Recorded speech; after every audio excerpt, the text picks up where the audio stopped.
تمہاری ایک پکار پر تھام لے گا وہ تمہیں۔ وعدہ ہے اللہ کا کہ ہر مشکل کے بعد آسانی ہے، اور ہو سکتا ہے تمہارا یقین تمہیں معجزوں تک لے جائے۔ جب یقین اللہ کی ذات پر ہو تو دعائیں ادھوری نہیں رہتی۔ وہ تمہارے دل کے حال سے بہتر واقف ہے۔ بس اپنی ہر کہانی اللہ کو بتا کر بے فکر ہو جایا کرو۔ اگر ایمان مضبوط ہو تو ہر چیز مل جایا کرتی ہے۔ اللہ سے مانگنا نہ چھوڑیں۔ دل راضی نہ بھی ہو تو تب بھی دعا کے لیے ہاتھ اٹھا لیا کریں۔ کوئی امید باقی نہ رہے تب بھی اس سے مانگ لیا کریں۔ جو رات سے دن نکال سکتا ہے وہ نا امیدی سے امید ایسے نکالے گا، حیران ہو کر رہ جاؤ گے۔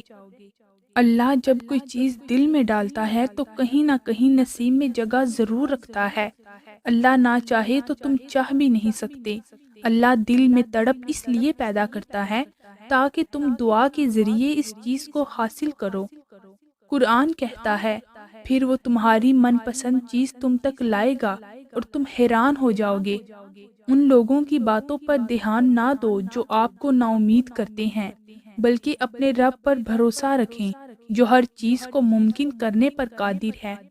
دعائیں تو فوراً قبول ہو جاتی ہیں، اصل امتحان تو یقین کا ہوتا ہے جو صرف صبر سے جیتا جاتا ہے، اور صبر والوں کے لیے معجزے ہمیشہ منتظر رہتے ہیں۔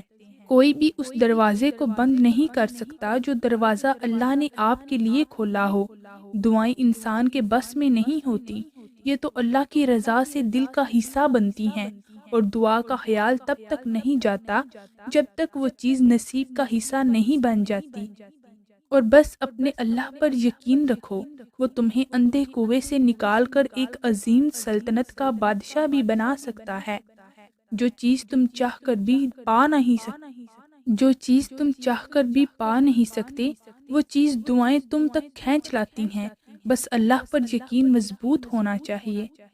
حضرت علی رضی اللہ تعالیٰ عنہ نے فرمایا، جو شخص بے بسی کے وقت 5 بار یا ربنا نہ کہے، اللہ تعالیٰ سے جو دعا مانگتا ہے وہ عطا کرتا ہے۔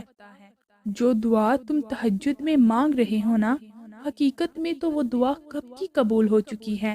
وہ دیر فقط اس لیے کر رہا ہے تاکہ تمہارا اس کے ساتھ دعا کا رشتہ برقرار رہ سکے۔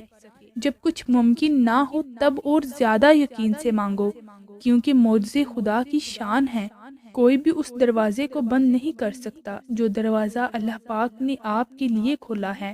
اللہ بہت جلد اس چیز کو تمہارا وسیلہ بنا دے گا جو تمہارے لیے مایوسی کا سبب بنی ہوئی ہے، اور ہو سکتا ہے تمہارا یقین تمہیں معجزوں تک لے جائے۔ جب یقین اللہ کی ذات پر ہو تو دعائیں ادھوری نہیں رہتی۔ جب تم صبر کرو گے نا تو راستے خود تمہارا رب بنائے گا۔ اس نے کہا ہے نا، وہ صبر کرنے والوں کے ساتھ ہے۔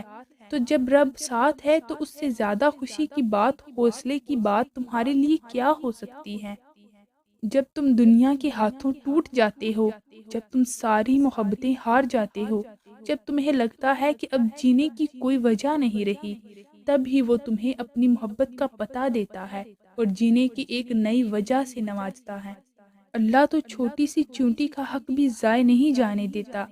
پھر تم نے کیسے سوچ لیا کہ تمہارے ٹوٹے دل کے ساتھ کیے گئے صبر کو وہ ضائع کر دے گا؟ صبر کرنا مشکل ہے، مگر کبھی سوچا ہے جب اللہ تمہیں وہ چیز یا شخص عطا کر دے گا تو اس کی کتنی خوشی ہوگی؟ آنسو دعائیں ہی تو ہیں، اور ایسی دعائیں اللہ کبھی رد نہیں کرتا۔ بس اپنے ارادوں میں مخلص رہو، انشاءاللہ بہت جلد اللہ کی مدد کو پا لو گے۔